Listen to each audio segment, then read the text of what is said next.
अस्सलामुअलैकुम students. Last time हमारी जो बात हो रही थी, हमने बात डिस्कशन जो की थी, वो हमारी डिस्कशन का जो टॉपिक था वो था फैक्टर्स अफेक्टिंग ऑफ सॉल्युबिलिटी। सही है। अच्छा, जैसे कि मैंने आपको बताया था, एक दफ़ा किताब को मैं आपको दिखा देता हूँ। इस दफ़ा जो सिलेबस का हिस्सा है वो क्या है, 7.1 सॉल्यूशंस, ये हमारी बात हो गई। 7.2 factors affecting on solubility and 7.5 strength of solution. Strength of solution का मतलब ये होता है कि सॉल्यूशन कितना ताकतवर है। मिसाल के तौर पे हम घर के अंदर तेज़ाब को इस्तेमाल करते हैं। सही। अगर तेज़ाब जो है बहुत ज़्यादा कंसनट्रेटेड होता है, कंसनट्रेटेड मतलब स्ट्रेंथ का मीन्स कंसनट्रेटेड। अगर तेज़ाब बहुत ज़्यादा कंसनट्रेटेड है तो उसमें हमें पता होता है कि ये हमारी स्किन पे लगेगा तो हमारी स्किन को ज़ख्मी कर देगा। बिल्कुल इसी तरीके से घर में एक बहुत लाइट सा तेज़ाब इस्तेमाल करते हैं जिसको कहते हैं ब्लीच, लेकिन ब्लीच की कंसनट्रेशन जो होती है वो बहुत कम होती है तेज़ाब की, तो वो हमारी बॉडी पे लग भी जाए तो इतना ज़्यादा नुकसान नहीं होता। ये तो फिज़िकल मैंने आपको बताने की बात बताई कि फ़िज़िकली तौर पे जो आपकी ऑब्जर्वेशन है, ज़रूरी नहीं कि तेज़ाब की हो। कंसंट्रेशन या फिर स्ट्रेंथ एक ही बात है, कंसंट्रेशन या फिर स्ट्रेंथ एक ही बात है।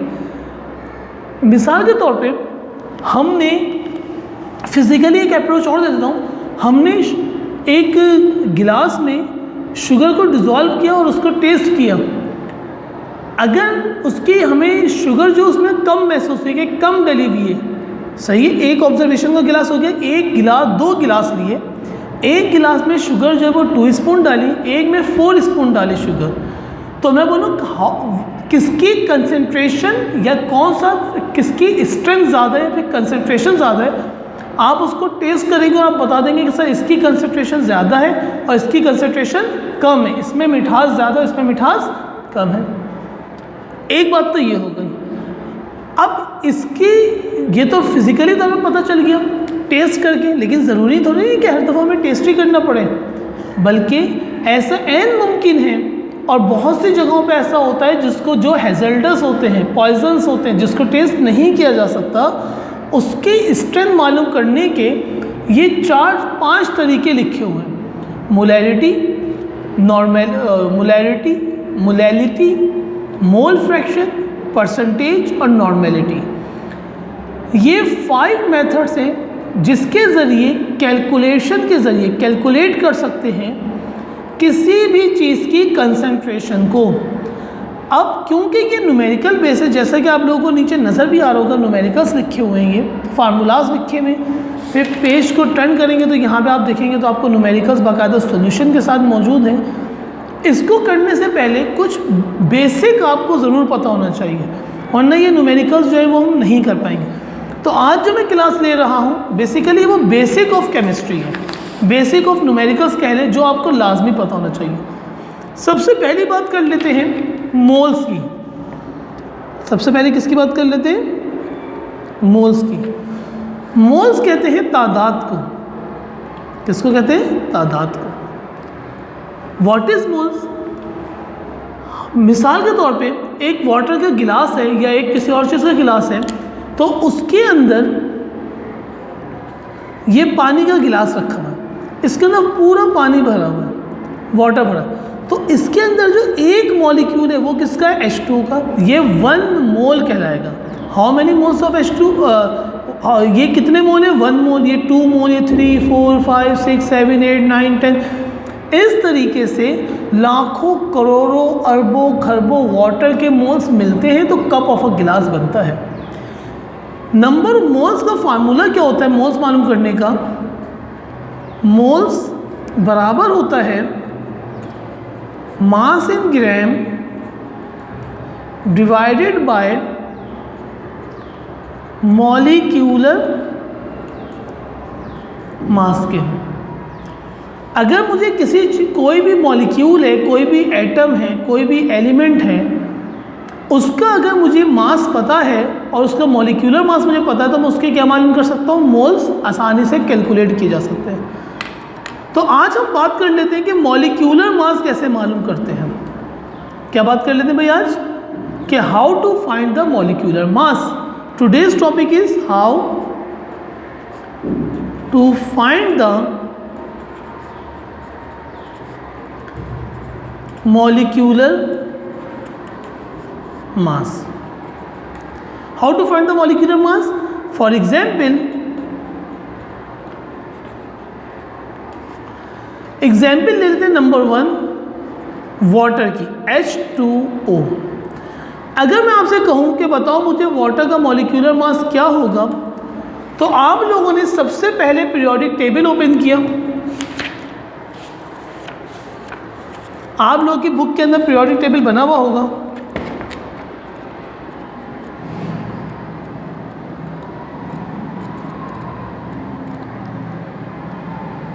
देखो मैं आपके लिए पीरियोडिक टेबल ही बना हुआ, पेज नंबर 64 पे पीरियोडिक टेबल बना हुआ है। आपको मॉलिक्यूलर मास किसका मालूम करना है? H2O। You must be know the atomic masses. आपको क्या पता होना चाहिए? Atomic masses.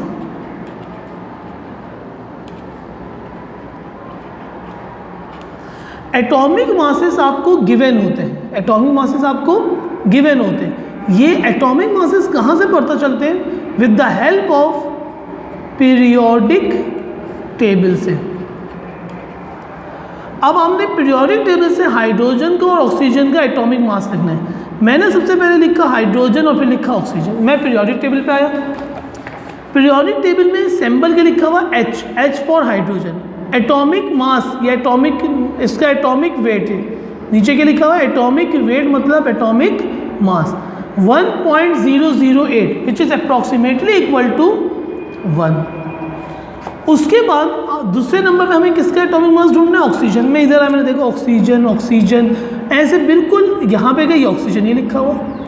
ऑक्सीजन के नीचे लिखा हुआ है 15.9999। तो इतना लंबा लिखने की ज़रूरत नहीं है, बल्कि राउंड ऑफ करके लिख देंगे क्या चीज़? 16। अब आपने सोल्यूशन की हेडिंग डाली। हाइड्रोजन का एटॉमिक वेट कितना है? 1।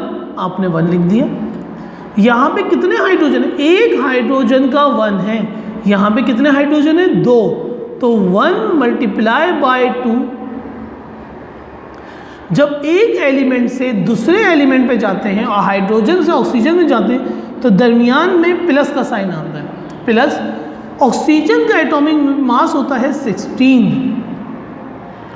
तो 2 1 जा 2 प्लस 16, कितना आंसर आ गया? 16 प्लस 2 18। ये आपका क्या आ गया? मॉलिक्यूलर मास क्या आ गया आपके पास? 18 आ गया H2 का। यूनिट AMU लिख सकते हैं, एटॉमिक मास यूनिट। सही है भाई। आज के दिन के दूसरे एग्जाम्पल में आपको समझा देता हूँ, बल्कि ये आपका होमवर्क है, ये आपने खुद करना है। Carbon dioxide homework. सही है। पीरियोडिक टेबल में से एटॉमिक मास देखेंगे, उसको कर लेंगे। आज के दिन की तीसरी एग्जाम्पल, अगर कहीं पे लिखा हुआ है H2SO4 और बोला जाए कि मुझे इसका एटॉमिक मास बताएं, सॉल्यूशन की हेडिंग डाली आपने। हाइड्रोजन का एटॉमिक मास पहले से लिखा हुआ है 1, पीरियोडिक टेबल से देख के लिखा है तो 1 आ गया। कितने हाइड्रोजन है यहाँ पे? 2। तो 1 मल्टीप्लाई बाय 2। सही है। जब एक से दूसरे पे जाते हैं तो बीच में क्या साइन आता है? प्लस। सल्फर, दोबारा से पीरियोडिक टेबल पे जाना पड़ेगा। सल्फर मैंने ढूंढना शुरू किया, S S S S S, तो ये लिखा हुआ सल्फर आया ना सर, S। हम इधर गए, सल्फर के नीचे लिखा हुआ है 32.066, तो मैंने यहाँ पे क्या लिख दिया? 32, राउंड ऑफ 32 लिख दिया। प्लस सल्फर का कितना होता है भाई? 32 प्लस ऑक्सीजन। ऑक्सीजन का एटॉमिक मास हम पहले लिख चुके हैं 16, मैंने यहाँ पे लिखा 16 मल्टीप्लाई बाई 4। एक ऑक्सीजन का 16 है, सॉरी, एक ऑक्सीजन का 16 है, यहाँ पे कितने ऑक्सीजन इस्तेमाल हो रहे हैं? 4। सही है। तो 16 4 ज़ा 16 दूनी, अच्छा इसको सॉल्व करते हैं। 2 1 ज़ा 2, ब्रैकेट को ओपन कर लिया, प्लस 32 ऐसे ही आ गया, प्लस 16 मल्टीप्लाई बाय 4 करो, कितना आंसर आ रहा है बेटा? 16 को मल्टीप्लाई बाय 4 करो तो आंसर आ जाएगा 64। सही है। आपने क्या करना है, अब आखिरी स्टेप में इन सबको प्लस कर देना है। तो 64, 32 और 2, कितना आंसर आ गया? 98। ये इसका क्या आ गया आंसर? यूनिट क्या हो जाएगा? M, atomic mass unit. Water, carbon dioxide का आपने करना है, सल्फ्यूरिक एसिड H2SO4 का मैंने लिख दिया। अब नंबर 4 आपके पास नंबर 4 क्या करना है आपने? होमवर्क करना है। नंबर 4 पे आपने ये भी आपने होमवर्क में करना है। कार्बन डाइऑक्साइड के बाद NaCl, और मैं आप लोगों के रजिस्टर कॉपी में देख लेता हूँ जिन जिन की आपको ज़रूरत पड़ने वाली है वो मैं सारे यहाँ पे लिख देता हूँ ताकि आप लोग इसकी प्रैक्टिस भी कर लें और आसानी हो जाएगी फिर आप लोगों को। सबसे पहले जो आपके इस्तेमाल होगा सब क्वेश्चन के अंदर वो है NaOH। 5 पे आ गया NaOH, उसके बाद है Na2CO3, Na2CO3, ये सब आपने मालूम करने घर से मॉलिक्यूलर मासेस। और मुझे उम्मीद है कि हो सकता है ये आपको आते भी हों, बल्कि आते ही होंगे क्योंकि बहुत आसान चीज़ लिखी हुई है ये।